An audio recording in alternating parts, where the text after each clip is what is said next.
Hello friends, আসসালামু আলাইকুম। আজকের ভিডিওতে আমি আপনাদের সাথে আলোচনা করব 2023 সালের সেপ্টেম্বর মাসে খাদ্য অধিদপ্তরের যে নিয়োগ বিজ্ঞপ্তিটা হয়েছিল সেই নিয়োগ বিজ্ঞপ্তির সিলেবাস সম্পর্কে। কারণ 2023 সালের যে খাদ্য অধিদপ্তরের নিয়োগটা হয়েছিল সেই পরীক্ষাটা কিন্তু 2024 সালে এই যে আগামী কোরবানি ঈদের পরে অনুষ্ঠিত হওয়ার কথা আলোচনা হচ্ছে। তো যদি কোরবানি ঈদের পরে হয় তাহলে হচ্ছে জুলাইয়ের দিকে কিন্তু পরীক্ষাটা হওয়ার সম্ভাবনা রয়েছে। তো এই যে আর বেশি দিন সময় নাই কিন্তু এই পরীক্ষার এই অল্প সময়ের ভিতরে কিভাবে যে খাদ্য অধিদপ্তরে আপনারা সিলেবাসটা শেষ করবেন, আজকে আপনাদেরকে আমি সেজন্য খাদ্য অধিদপ্তরের যে মেইন সিলেবাস আছে সেটা নিয়ে আপনাদের সাথে আলোচনা করব। তো আমি এর জন্য সবার প্রথমে গুগলে যে খাদ্য অধিদপ্তরের যে নিয়োগ পরীক্ষার সিলেবাস আছে অর্থাৎ এর যে সার্কুলার যেখানে হয়েছিল আমি সেখানে এরকম গুগলে সার্চ দিলেই কিন্তু আপনারা দেখতে পারবেন যে কোন সাবজেক্টে কত মার্ক আছে, তারপর হচ্ছে কোন ধরনের প্রশ্নের প্যাটার্ন আসছে, আপনাদেরকে আমি সেটাই আজকে দেখাবো। তো দেখুন, আমি এখানে গুগলে যে সবার প্রথমে যে ফুডের যে ওয়েবসাইট আছে মেইন, সেখানে আমি ঢুকে এখানে সার্চ দিয়েছিলাম হচ্ছে ফুডের যে নিউ সিলেবাস আছে 2024-এর সেটা। তো দেখুন এখানে কিন্তু পোস্টের নাম উল্লেখ করে দেওয়া রয়েছে যে sub inspector of food, upper division, assistant auditor, এরকম কিন্তু বিভিন্ন যে পোস্টের নামের সাথে কিন্তু তাদের যে কেমন পরীক্ষা হবে সেটাও কিন্তু দেওয়া রয়েছে। তো দেখুন আমাদের হচ্ছে উপপরিদর্শক তথা সাব ইন্সপেক্টর অফ ফুডের যে প্রশ্ন প্যাটার্ন সেটা কিন্তু এখানে বলছে যে এক্সাম টাইপ এমসিকিউ বা রিটেন, অর্থাৎ এমসিকিউ রিটেন না, শুধুমাত্র এমসিকিউ হবে প্লাস ভাইবা। এমসিকিউ রিটেন হচ্ছে 100 মার্কের হচ্ছে এমসিকিউ হবে, আর ভাইবা হচ্ছে 10 মার্কের, অর্থাৎ টোটাল হচ্ছে 110 মার্কের। আর 110 মার্কের ভিতরে আমাদের এখানে প্রশ্ন এক্সাম টাইম হচ্ছে কত, এই যে 1.30 আওয়ার্স, অর্থাৎ 90 মিনিট, অর্থাৎ 1.5 ঘন্টা আমাদের পরীক্ষাটা অনুষ্ঠিত হবে। তো দেখুন আমাদের কিন্তু এখন প্রশ্নের প্যাটার্ন যেটা আছে যে কত মার্কের পরীক্ষা হবে, এমসিকিউ কি রিটেন হবে, সেটা কিন্তু আমরা এখন জেনে গেছি। এখন আমরা আপনাদেরকে সিলেবাসটা আলোচনা করে দেখাবো। খাদ্য অধিদপ্তর নিয়োগের যতগুলো পোস্ট আছে তার বেশিরভাগই কিন্তু 100 মার্কের এমসিকিউ হয়, আর মৌখিক পরীক্ষা হয় অর্থাৎ ভাইবা হয় 10 মার্কের। তো দেখুন এই যে 100 মার্কের যে এমসিকিউ হয় এর ভিতরে বাংলা থেকে থাকে 30 মার্ক, ইংরেজি থেকে 30 মার্ক, গণিত 20 মার্ক এবং সাধারণ জ্ঞান থেকে থাকে 20 মার্ক। এই টোটাল হচ্ছে 100 মার্ক। আর আহ, মৌখিক পরীক্ষা অর্থাৎ ভাইবা হয় 10 মার্কের। তো টোটাল যে এক্সামটা হয় সেটা হচ্ছে ভাইবা সহ 110 মার্ক। তো এই যে 110 মার্ক এর ভিতরে যে এমসিকিউ আছে 100, এই 100 মার্ক আপনারা কিভাবে এর থেকে বেশি নাম্বার পাবেন সেটা আপনাদের সাথে আমি সিলেবাসটা শেয়ার করছি। বাংলা থেকে কিছু টপিকস আছে যেগুলা কিন্তু প্রত্যেকবার খাদ্য অধিদপ্তরের পরীক্ষায় রিপিট আসবে, আর অর্থাৎ এখান থেকে প্রশ্ন আসে। তো সেইগুলোর ভিতরে হচ্ছে পড়তে হবে সন্ধি, বিপরীত শব্দ, শুদ্ধ বানান, এক কথায় প্রকাশ, শব্দ থেকে পড়তে হবে তৎসম, অর্ধতৎসম, তদ্ভব, দেশি ও বিদেশি শব্দ। তারপর যে আরবি ফরাসি শব্দগুলো আছে ওগুলো কিন্তু টোটালি বাদ, ওগুলো থেকে কখনোই প্রশ্ন আসেনি। তারপর পড়তে হবে উপসর্গ, বাগধারা, প্রবাদ প্রবচন, কারক বিভক্তি, যুক্ত বর্ণ, ধ্বনি ও বর্ণ। আর বাক্য থেকে পড়তে হবে আমাদের সরল, জটিল এবং যৌগিক বাক্য। তারপর পড়তে হচ্ছে পদ প্রবচন।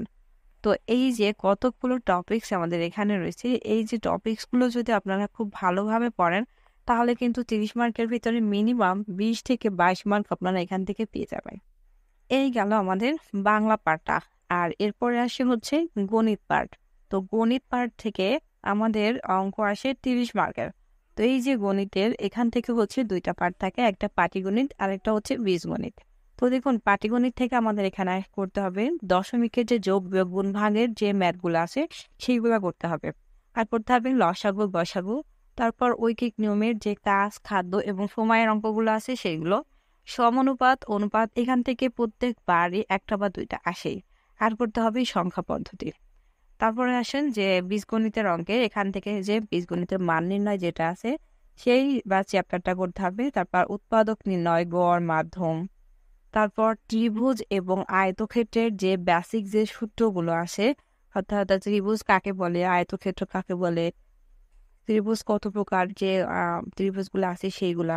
তারপর করতে হবে যে ত্রিকোণমিতির পরিমাপ এবং সময়, গাছ, মিনার এবং পুকুরের যে ম্যাথগুলো আছে এইগুলা কিন্তু ভালোভাবে দেখতে হবে। অর্থাৎ এই চ্যাপ্টারগুলা দেখলে কিন্তু এর ভিতর থেকে অনেকগুলো আপনারা কমন পেয়ে যাবেন। এখন আমরা আলোচনা করব ইংলিশ পার্ট সম্পর্কে। আর ইংলিশে কিন্তু ফুড অধিদপ্তরে মার্ক থাকে হচ্ছে 30 মার্ক। তো আমরা এখানে ইংলিশ থেকে যে টপিকসগুলো পড়বো এটা হচ্ছে parts of speech, article, appropriate preposition, sentence correction, translation বা vocabulary, preposition, right from a verb, voice, narration, phrase and idioms, prefix and suffix, spelling, synonym, antonyms, word meaning. এই যে টপিকসগুলো আছে এগুলা যে গ্রামাটিক্যাল অপশন আছে অর্থাৎ পার্টস অফ স্পিচ, আর্টিকেল, এইগুলা আপনারা যদি রুলসগুলো মোটামুটি পড়েন বা প্রিভিয়াস ইয়ারের যে বিসিএস কিংবা পিএসসির যে প্রশ্নগুলো আছে সেগুলো পড়লেও কিন্তু আপনারা এই টপিকসগুলো থেকে ভালো একটা মার্কস পাবেন। তো এখন গেল ইংলিশের যে পার্টটা, এখন আমরা আলোচনা করব হচ্ছে সাধারণ জ্ঞান থেকে। সাধারণ জ্ঞান থেকে হচ্ছে প্রশ্ন হয় টোটাল 30 মার্কের। তো এই 30 মার্কের ভিতরে যে টপিকসগুলো পড়লে আপনাদেরকে এখান থেকে মার্কস আসবে সেটা হচ্ছে ইতিহাস, সভ্যতা এবং সংস্কৃতি, অর্থাৎ মিশরের সভ্যতা, তারপর যে প্রাচীন যে সভ্যতাগুলো আছে সেইগুলা। আর পড়তে হবে গভর্নর জেনারেল এবং ভাইসরয়দের যে অবদান অর্থাৎ লর্ড মাউন্ট ব্যাটেন, তারপর হচ্ছে বিভিন্ন যে লর্ডদের অবদান আছে সেগুলো পড়তে হবে।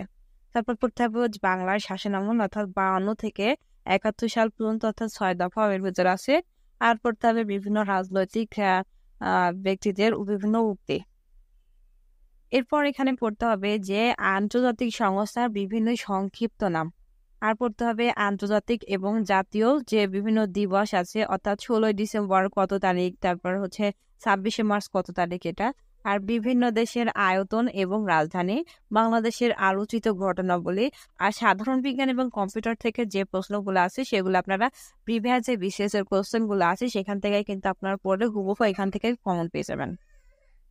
এই যে সিলেবাস অর্থাৎ যে টপিকসগুলো এখানে দেওয়া হয়েছে এই টপিকসগুলো যদি আপনারা ফলো করেন তাহলে কিন্তু আপনাদের বেসিক একটা ধারণা আসবে।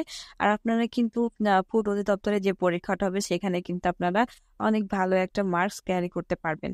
তো বাজারে বিভিন্ন বই আছে খাদ্য অধিদপ্তরে, সেই বইগুলো না কিনে আপনারা যদি এই টপিকসগুলো বিভিন্ন বই থেকে আপনারা বেসিক ভালো করেন তাহলে কিন্তু আপনারা অবশ্যই একটা ভালো মার্ক ক্যারি করতে পারবেন।